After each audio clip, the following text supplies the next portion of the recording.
میرے ساتھ موجود ہے ایک ایسا اوورسیز پاکستانی جسے پاکستان سے گئے ہوئے 55 سال ہو گئے ہیں، لیکن یوکے کے سابق وزیر اعظم ٹونی بلیئر ان کو بلواتے ہیں، ان سے مشورے لیتے ہیں۔ اس کے علاوہ یوکے میں ہم جنس پرستی کا قانون، اس کے متعلق ان کی بہت بڑی کوششیں ہیں، جبکہ جو ریسزم تھا رنگوں کا، اس کے حوالے سے بھی جو قانون پاس کیا گیا اس میں ان کا بہت بڑا کلیدی کردار ہے۔ جبکہ اس کے بعد ایک اور بھی چیز آپ سے شیئر کرتا ہوں، پاکستان میں اس وقت یہ ایک اسکول کا آج افتتاح ہے جس میں موجود ہیں۔ اس میں خاص بات بتانے والی یہ ہے کہ اس اسکول کو بنانے والے ان کے فادر ہیں، ان کے والد صاحب نے اس اسکول کی 70 سال پہلے بنیاد رکھی، جس کے بعد یہ اسکول ایلیمنٹری ایجوکیشن تک بچوں کو پرووائڈ کرتا رہا، لیکن آج اسکول کو سیکنڈری کا درجہ دے دیا گیا ہے۔ یہاں پر بچیاں پڑھتی ہیں، ان کو فری تعلیم دی جاتی ہے۔ آپ سے جاننا چاہوں گا سب سے پہلے والد صاحب کے اس خواب کو آگے بڑھانے کا جذبہ آیا کہاں سے؟ ہم ایجوکیشنسٹ ہیں اور ہمارا تعلیم خائی جو ہے وہ شعبہ رہا ہے، اور اس سلسلے میں یہ ہے کہ مجھے کہا گیا یہاں کے جو لوگ ہیں، اور اسپیشلی میری 2 بہنیں ہیں،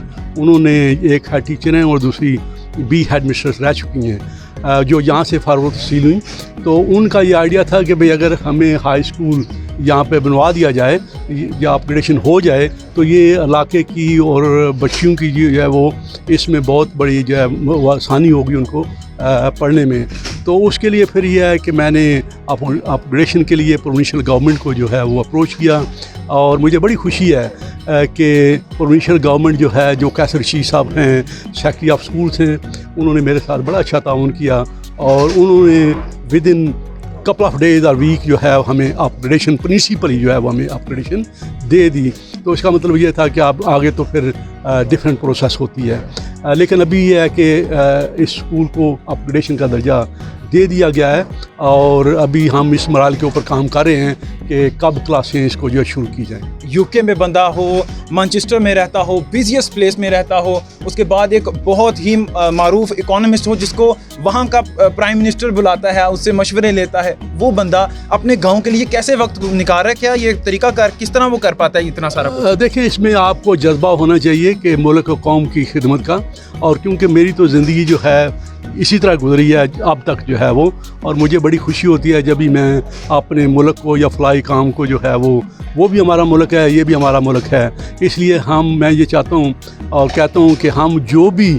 کردار ادا کر سکتے ہیں ملک کی بہتری کے لیے، ملک کی خوشحالی کے لیے، وہ ہم کو کردار ادا کرنا چاہیے۔ یہ ڈویژن گجرات کے پہلے کمشنر ہیں جنہوں نے یہاں پر آ کر افتتاح کرنا تھا، لیکن کسی مصروفیت کی وجہ سے وہ نہیں آ سکے، لیکن انہوں نے اپنے ایڈیشنل کمشنر مسٹر زبیر صاحب کو یہاں پہ بھیجا ہے۔ یہاں کی جو بیوروکریسی ہے اس کو کس نظر سے دیکھتے ہیں؟ انہوں نے کس طرح سپورٹ کیا اس کام میں؟ آپ احمد کمال صاحب